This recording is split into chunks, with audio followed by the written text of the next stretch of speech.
señor Cherensi, las 10 reglitas de la lección cuarta de su curso esotérico están buenas como para que se las venda al señor Israel Rojas para que con ellas haga mucho negocio.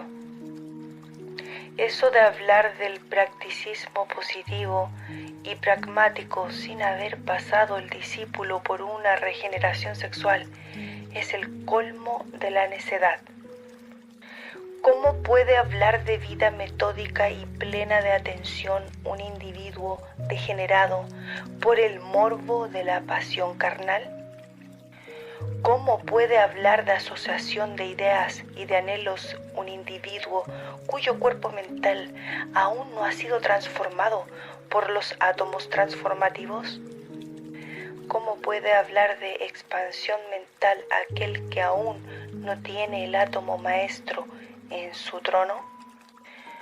¿Cómo puede hablar de la mente creadora el coitoso? ¿No sabe el señor Cherensi que los pensamientos que no están penetrados por la energía determinativa de la naturaleza, energía sexual, se desintegran? ¿Ignora el señor Cherensi que la energía determinativa es la fuerza sexual? ¿Cómo puede hablar de valor, voluntad y triunfo un individuo cuya glándula pineal esté atrofiada por la fornicación? ¿Es que el señor Cherensi ignora las íntimas relaciones existentes entre la glándula pineal y las glándulas sexuales? ¿O es que el señor Cherensi ignora que la glándula pineal es el centro emisor del pensamiento? ¿Cómo puede hablar de concentración mental un individuo cuyo cerebro está debilitado por el vicio del coito? ¿Cómo se atreve el señor Cherensi a decir a sus discípulos aquello de suprimir los esfuerzos inútiles sin darles una orientación definida? ¿Cómo puede hablar de satisfacción personal y de bastarse a sí mismo un individuo que no se ha reencontrado a sí mismo y que debido a la magia negra se ha alejado del íntimo? ¿Cómo puede bastarse a sí mismo un alma débil? ¿No se da cuenta el señor Cherensi que las almas alejadas del íntimo son débiles? El señor Cherensi no es más que un arribista, un paranoico, un parvenus, un megalomano, autoconsagrado de Avatar, un falso profeta. La mente se divide entre mente concreta y mente abstracta. Una cosa es la crítica de la razón práctica y otra cosa es la crítica de la razón pura. Los conceptos de contenido de la crítica de la razón práctica se fundamentan en las experiencias de las percepciones sensoriales externas. Y los conceptos de contenido de la crítica de la razón pura se alimentan de las ideas a priori y de los intuitos. Cherensi ignora totalmente la filosofía de don Emmanuel Kant, el gran filósofo de Königsberg. Cherensi, con su sistema de controles y de selección de sensaciones, solo busca esclavizar a sus discípulos de la crítica de la razón práctica, de la mente inferior y de la mente concreta. Todo eso es pura y legítima magia negra. Con ello solo se consigue convertir al discípulo en un esclavo de las sensaciones externas y en un mago negro. ¿Qué sabe Cherensi de la crítica de la razón pura? ¿Qué sabe Cherensi sobre el Brahma Vidya y sobre los íntimos? ¿Acaso conoce Cherensi las íntimas relaciones físico-somáticas del Brahma Vidya? ¿Acaso Cherensi es un samyasin del pensamiento? ¿Acaso Cherensi es un damiorfla de la mente? ¿Acaso Cherensi es un estudiante del Asung, libro de sabidurías orientales? No, querido lector, Cherensi no es más que un arribista, un paranoico, un megalómano, autoconsagrado de Avatar y un falso profeta. El Brahma Vidya es la mente del íntimo. La mente del íntimo viene a ser el fruto o extracto de todas las experiencias adquiridas con el cuerpo mental. El Brahma Vidya viene a ser el cuerpo aureolado de la victoria, mencionado en el libro Dioses Atómicos.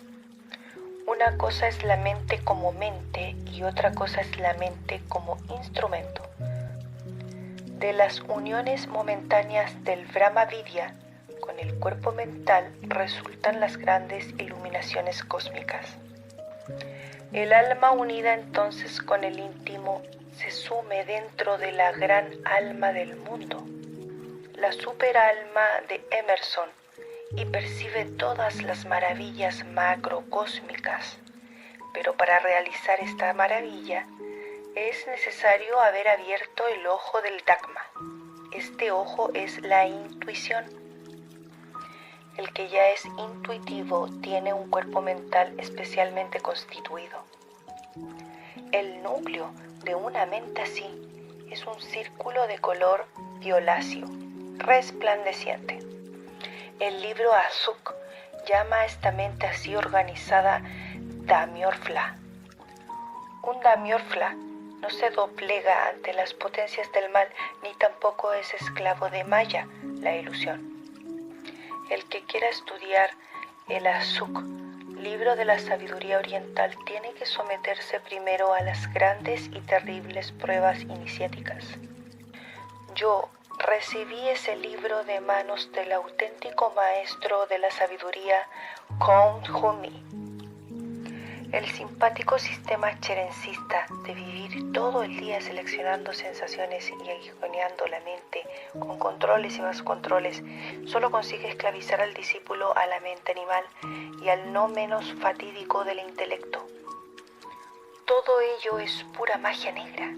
Con esta clase de enseñanzas tenebrosas solo se consigue una separación total entre la monada y la personalidad. Y esto es precisamente lo que busca el señor Cherensi, porque a él no le interesa la monada, él solo rinde culto al guardián del umbral, a la bestia interna. Cherensi, Paul Jagot, Marde y Arkinson no han sido más que grandes charlatanes, pietistas y paranoicos embaucadores que solo han conocido las actividades inferiores del entendimiento.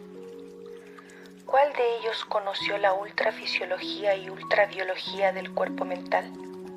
La mayor parte de esos ampulosos psicólogos practicistas, con sus famosas inyecciones psicológicas, no saben sino de reacciones sensoriales y atavismos subconscientes, pero ¿cuál de ellos conoce la estructura del cuerpo mental de un brahmin? ¿Cuál de ellos conoce el uso y el manejo del tridente? Todos esos famosos psicólogos modernistas no son sino analfabetas en su ramo. Una cosa es la razón y otra cosa es la intuición. La razón solo se alimenta de percepciones sensoriales externas.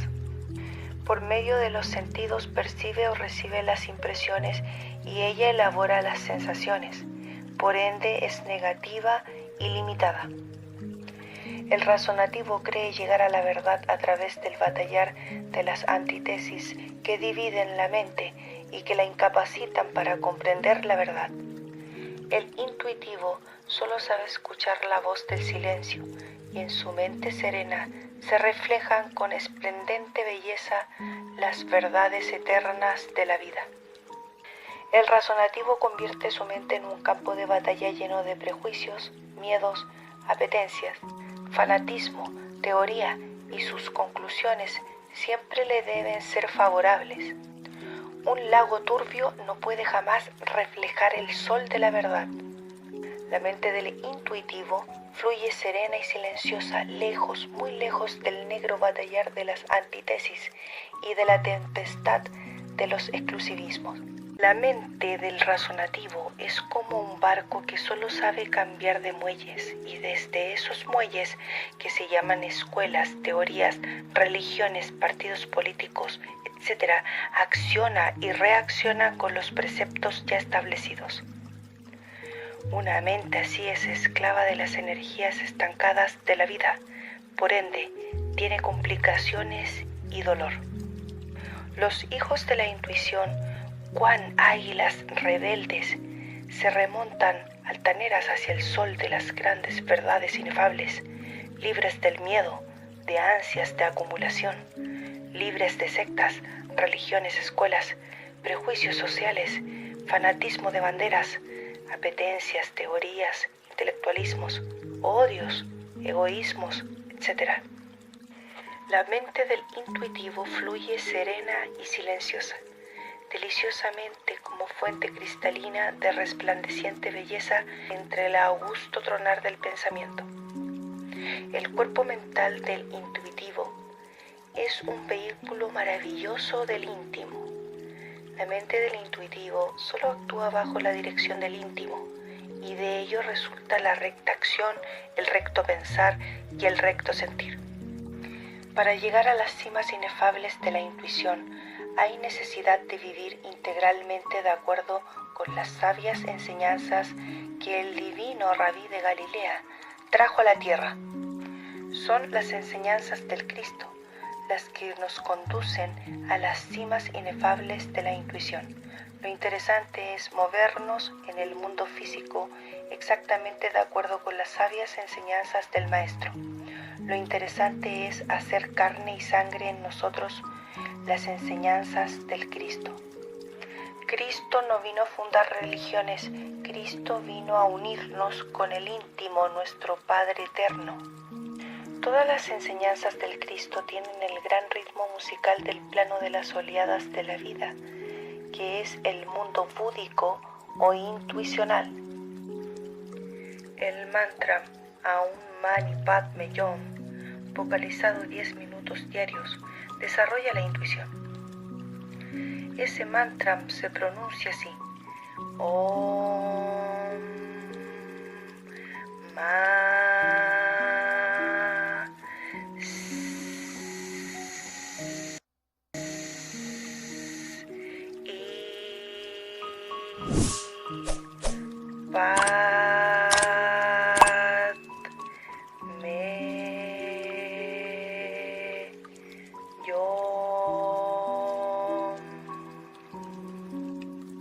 Este es el mantra de la intuición. La práctica de las enseñanzas crísticas despierta el chakra del corazón en nosotros y pone en actividad el cuerpo búdico o intuicional que nos conduce a la sabiduría y a la felicidad eterna. La magia sexual forma parte de las enseñanzas del Cristo que enseñó en secreto a sus 70 discípulos. Y cuando conforme vamos practicando las enseñanzas crísticas, el cuerpo etérico se va reorganizando totalmente, aumentando el volumen de los éteres, de los 2 éteres superiores, cierto centro que se forma en la cabeza. Desciende al corazón y organiza este centro para la intuición. Al no desperdiciar nuestra fuerza crística, se forma una malla protectora alrededor del cuerpo etérico y en esta forma queda este cuerpo protegido de las corrientes externas. El cuerpo físico también se hace más fino y fuerte y hasta el rostro se transforma y embellece. Las enseñanzas del Logos solar operan sobre todo nuestros cuerpos internos y los convierten en finos instrumentos del íntimo. Lo importante es vivir estas enseñanzas en la vida práctica. Los miembros de Amorc confunden tristemente la mente cósmica con la conciencia cósmica. Una cosa son las ondas de la mente y otra cosa son las ondas de la conciencia. La mente se nutre de la conciencia. La conciencia cósmica reúne las ondas afines de la mente. El tridente simboliza el juego de triple fuerza de los átomos transformativos de la mente. El cuerpo mental no es el yo. El cuerpo mental solo es un instrumento del yo. Y pretende el señor Chenesi esclavizar a sus discípulos de ese instrumento material, que es el colmo de la necedad. La mente del intuitivo es un cáliz inefable lleno de sabiduría. La mente del intuitivo es el cáliz del Santo Grial repleto de sangre del mártir del Gólgota. La mente del intuitivo es la copa sagrada del pleroma, es la copa sagrada del chamadhi, es el licor de los dioses, es el soma que beben los señores de la mente, es licor del amor, es el licor búdico, es el vino de luz, ya transmutado en la retorta ígnea de la bella Helena, es la copa de los dioses inmortales. Salve, salve, dioses inmortales, yo brindo por vosotros en este cáliz delicioso y brindo por la Virgen de los 7 portales. Yo brindo por la Helena de rostro majestuoso y a ella canto mis cantares, bajo los pórticos inmortales de su templo silencioso. Helena, llena mi copa con el vino de la intuición, Helena, escancia entre mi vaso tu ánfora de amor. Helena, consuela tú mi adolorido corazón. Quiero libar el licor de la sabiduría, aunque añada dolor, quiero embriagarme de luz y poesía y despertar en brazos de tu amor. Bella Helena, yo te amo. Tú eres un buril de la filosofía, tú eres el fuego del arcano, tú eres el ánfora de la sabiduría y la ansiada prometida de los sabios, la púrpura y el oro, de la antigua Itaca, los pongo a tus pies, oh Helena, pongo a tus pies el lujo de Atreída, oh núbil doncella, pongo a tus pies las naves griegas, oh diosa serena, pongo a tus pies todas las antiguas ciudadelas. Oh bella Helena, Helena, llena mi copa con el vino de la intuición, escancia entre mi vaso tu ánfora de amor. Capítulo 9. El periodo lunar. Pasada la noche cósmica del periodo solar, se inició el alba del periodo lunar. El universo solar se condensó en materia etérica. La vida recapituló todos los estados de los pasados periodos cósmicos y después de esos procesos de recapitulación, se inició en nuestra etérica Tierra la llamada Tierra-Luna, el periodo lunar en toda su plenitud. Los hombres de la época lunar eran pequeños de estatura y sus cuerpos eran de materia etérica. Construían sus casas bajo tierra, aunque sobre la superficie ponían techos análogos a los techos de nuestras actuales casas. Negociaban, trabajaban y se divertían lo mismo que nosotros. Sus poblaciones urbanas eran pequeñas y estaban conectadas como las nuestras con caminos y carreteras. Tenían automóviles semejantes a los nuestros y las montañas eran transparentes como el cristal y de un color azul oscuro muy hermoso. Ese es el color azul que nosotros vemos en las lejanas montañas. Ese es el éter. Toda nuestra antigua tierra era de ese bello color. Los volcanes estaban en incesante erupción y había más agua que en nuestra época actual. Por donde quiera se veían lagos inmensos y mares dilatados.